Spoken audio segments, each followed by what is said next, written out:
अस्सलाम वालेकुम everyone. I hope आप सब लोग खैरियत से होंगे। इस लेक्चर के अंदर हम लोग डिस्कस करेंगे यूनिट 3 क्लास 9th की इंग्लिश से फ्रॉम नेशनल बुक फाउंडेशन, और इस यूनिट का नेम है modern world and age of digital globalisation. इस यूनिट को हम लोग लाइन बाय लाइन स्टडी करेंगे, इसके कुछ एंड पे क्वेश्चन आंसर्स को भी डिस्कस करेंगे और मेन और सब थीम्स को भी डिस्कस करेंगे। So let's start with the line by line study. Globalization is the process through which ideas, knowledge, information, goods, services spread around the world.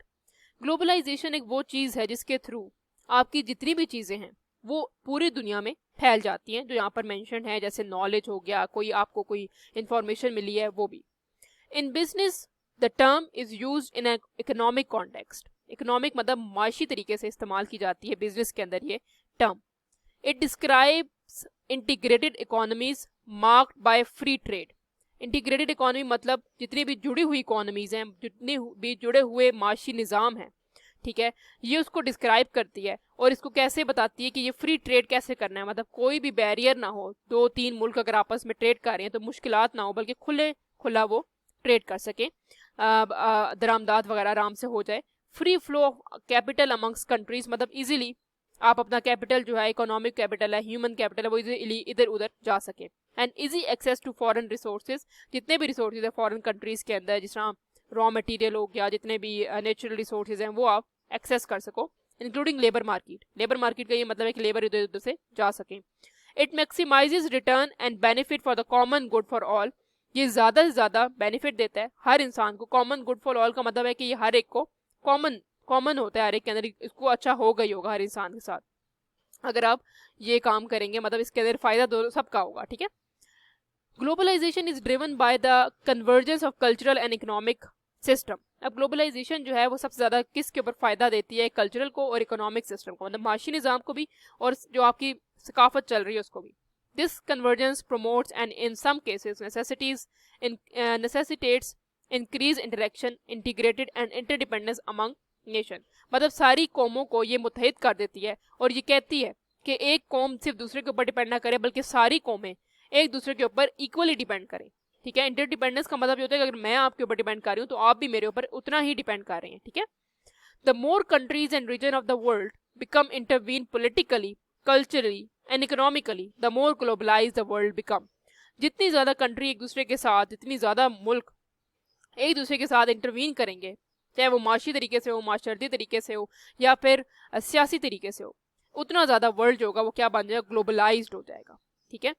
Money, products, material, information and people are flowing swiftly across national boundaries today more than ever.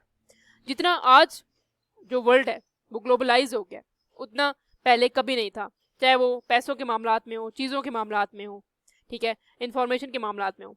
Advances in technology have enabled and accelerated this flow and thus are resulting is increase in international interaction and dependencies. जितनी भी technology advance हुई है, इससे क्या हुआ है कि इसने इंक्रीज कर दिया लोगों का आपस में इंटरेक्शन और बैनुल-अक़वामी तौर पर भी इंटरेक्शन, ठीक है, कौमें आपस में मेल जोल कर रही हैं। These technological advances are especially visible in transportation and telecommunication. ये जो एडवांसेस हैं ये ज़्यादा कहाँ नज़र आ रही हैं? And in transportation and telecommunication, मतलब कि जो जिस तरह हम लोग कहते हैं कि डिफरेंट सोशल प्लेटफॉर्म्स बन गए हैं ग्लोबलाइजेशन के थ्रू। एक वर्ल्ड जो है वो ग्लोबल इमेज बन गई कि हम इजीली किसी से बात कर लेते हैं, कम्युनिकेट कर रहे हैं, तो ये इसका मतलब है टेलीकम्युनिकेशन।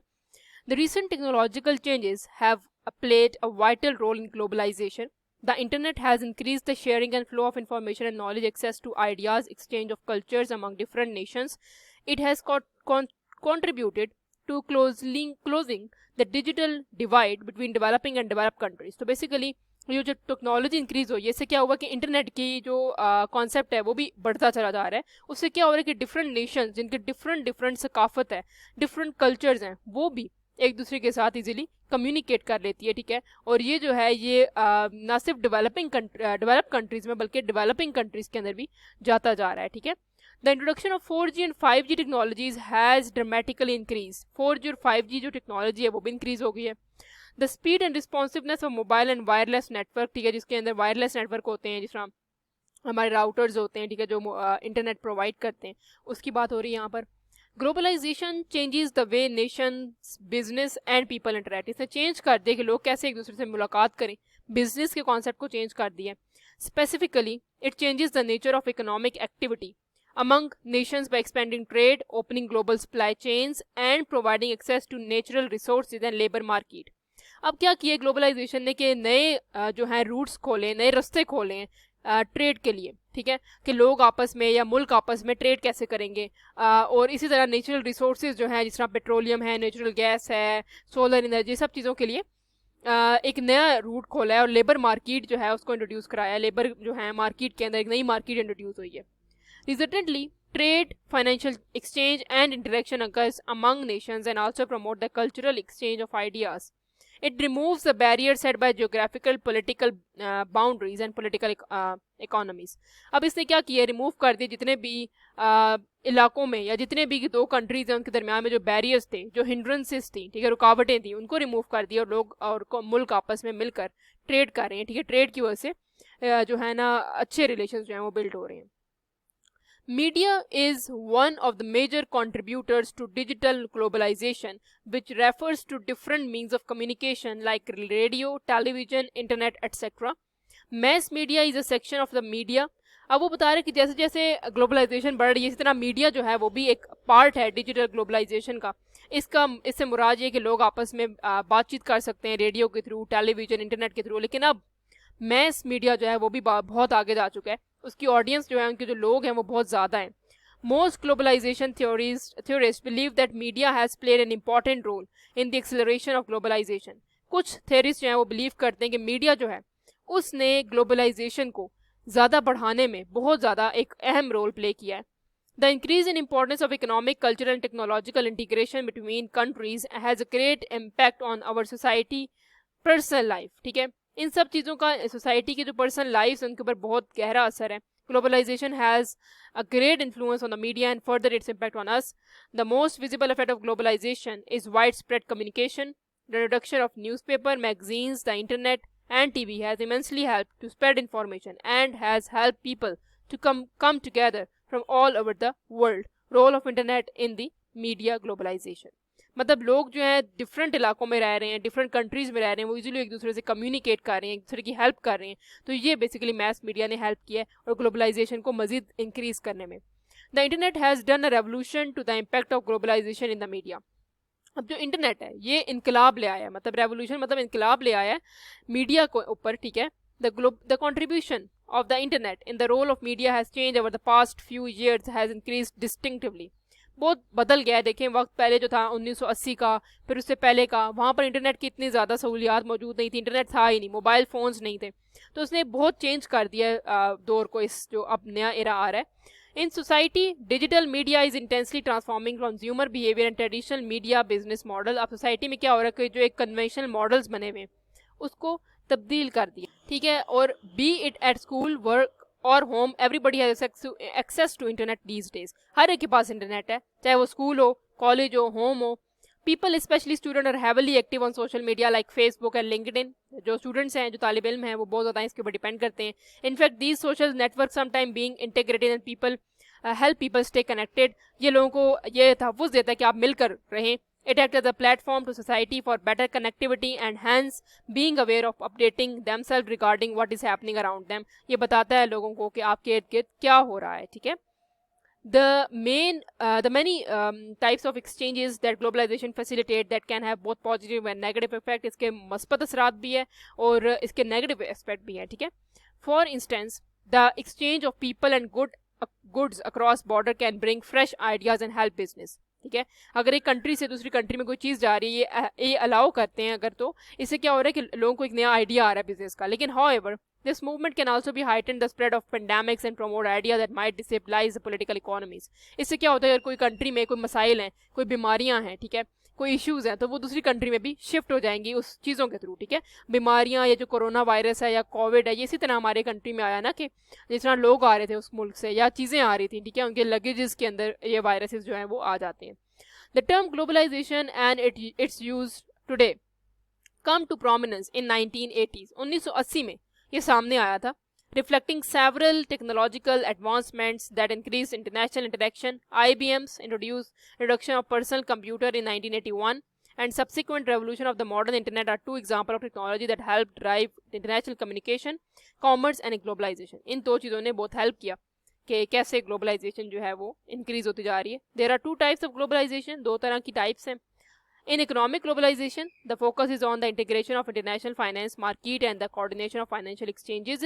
तो बेसिकली इसमें बता रहे हैं कि एक होती है इकोनॉमिक ग्लोबलाइजेशन जिसमें सारा काम जो होता है वो माशी तरीके से होता है. कैसे आपने ट्रेड करना है, कैसे आपने एक दूसरे के साथ मुलाकात जो है ट्रेड की बेस पे, पैसों की बेस पे करनी है.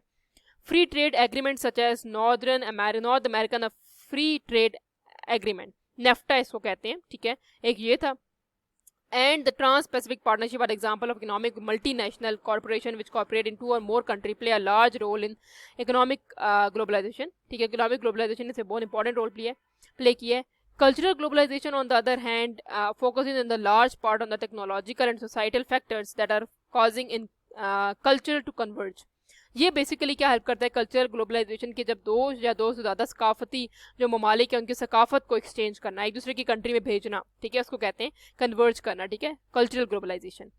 These include increased ease of communication and pervasiveness of the social media and access to faster better transportation. इससे क्या होता है कि लोग जो दूसरी कंट्री में रह रहे हैं, एक कंट्री के जो लोग हैं वो दूसरी कंट्री में इन्फ्लुएंस करते हैं, दूसरी कंट्री के पहली कंट्री में इन्फ्लुएंस करते हैं, अपना कल्चर, अपने तरीक़ेकार बताते हैं, रिचुअल्स बताते हैं. इससे क्या होता है कि कन्वर्जेंस हो जाती है और कल्चरल ग्लोबलाइजेशन आ जाती है. The effect of globalization can felt locally and globally, touching the lives of individual as well as broader societal in many ways. इस तरह से इनके effects आते हैं. Individuals. Here, a variety of international influence affect ordinary people. Globalization affect their access to goods, the prices they may, and their ability and their ability to travel to or even more to even countries. ठीक है, different countries में कैसे एक individual जो है जाता है, ठीक है, अपनी प्राइजेस देखना है, ये बेसिकली एक्सेस हो गया ग्लोबलाइजेशन का, इंडिविजुअल की लाइफ पे इम्पैक्ट हुआ है. कम्युनिटीज के ऊपर क्या इम्पैक्ट हुआ है? This level encompass impact of globalization on local और regional organizations, business and economies. It affects who lives is communities where they work, who they work for abilities to move out of the community and into another country. Amongst the other thing, globalization also changes the way local culture develop within communities. कि कैसे जो एक सकाफत है with in the community कैसे रह रही है, वो क्या चाहती है, वो बाहर क्यों जाना चाहती है, बाहर से वो यहाँ वापस किस मकसद के लिए वापस आना चाहती है, ये सब चीज़ें कम्युनिटीज़ के ऊपर इम्पैक्ट डालती हैं. Institutions, multinational corporations, national government and other organizations such as colleges and universities are affected by their country's approach to and acceptance of phenomena of globalization. ये सब चीज़ें जो हैं impact लेती हैं globalization का. Globalization affects the ability of companies to grow and expand. ये बताती है कैसे आपने ग्रो करना है, कैसे आप इंक्रीज करनी है अपनी चीज़ें. Universities ability to diversify and grow its student body and governments ability to pursue specific economic policies. तो ये गवर्नमेंट को हेल्प करती है कैसे आपने नई पॉलिसीज बनानी है, कैसे लोगों के ऊपर इन्फ्लुएंस डालना है, ठीक है. To conclude, globalization is a long-standing trend that is in the process of changing and possibly slowing. There are advantages and disadvantages of open borders and free trade that globalization promotes. In a modern post-pandemic world, individuals, business, and countries must consider both pros and cons of the globalization. ठीक है, तो ये कह रहे हैं कि globalisation के फ़ायदे भी हैं, कुछ नुकसानात भी हैं. तो हमें इस चीज़ के बारे में अंडरस्टैंड करना चाहिए कि ग्लोबलाइजेशन ना सिर्फ ये है कि आपने कह देना कि भाई फ़ायदे ही हैं, इसके नुकसानात भी बहुत हैं. इन चीज़ों को सामने रखते हुए हमने इस चीज़ के फ़ायदे भी उठाने हैं और नुकसानात को अपने से दूर रखना है. ये कुछ क्वेश्चंस हैं. डिफाइन ग्लोबलाइजेशन, इसकी आपको आराम से रेफरेंस मिल जाएगी. How do you think globalization has influence the world? Obviously कर रहा है, मॉडर्नाइजेशन आ रही है, ठीक है, और पॉजिटिवली वे में ज़्यादा आ रही है नेगेटिव की निस्बत, ठीक है. Shed some light on the positive role of media. Media इस तरह से रोल प्ले कर रहा है कि लोग आपस में कम्युनिकेट कर रहे हैं, इंटीग्रेट कर रहे हैं, ठीक है. What negative consequences does globalization have for the world in general? In general अगर देखा जाए तो क्राइम्स बढ़ते जा रहे हैं. लोग अगर एक दूसरे से दूसरी कंट्री में बता रहे हैं बातें, एक दूसरे के सीक्रेट शेयर कर रहे हैं, इससे क्या होगा कि क्राइम्स बढ़ सकते हैं. Question number 5 is how do you think globalization is improve people's life? Relate the answer to daily life. Obviously globalization ने बहुत इंप्रूव की ज़िंदगी को, लोगों की, मीडिया आ गया है, एक दूसरे से कम्युनिकेट कर पा रहे हैं, हेल्थ के सिस्टम को बेहतर करा लिया है, एमरजेंसीज में बहुत इंपॉर्टेंट रोल प्ले कर रहा है, ठीक है. तो इस तरह से ग्लोबलाइजेशन जो है वो हेल्प कर रहा है इन जनरल के लोगों की लाइफ जो है वो कैसे से बेहतर करनी है. So that's all from my side. अगर आपको कोई भी मसला हो आप मुझसे कमेंट सेक्शन में पूछ सकते हैं, या कुछ आप ऐड ऑन करना चाहते हैं तो वो ऐड भी कर सकते हैं. आप कोई नोट्स चाहिए आप मुझसे हेल्प ले सकते हैं. So that's all from my side. Please like, subscribe and share my channel. Thank you so much.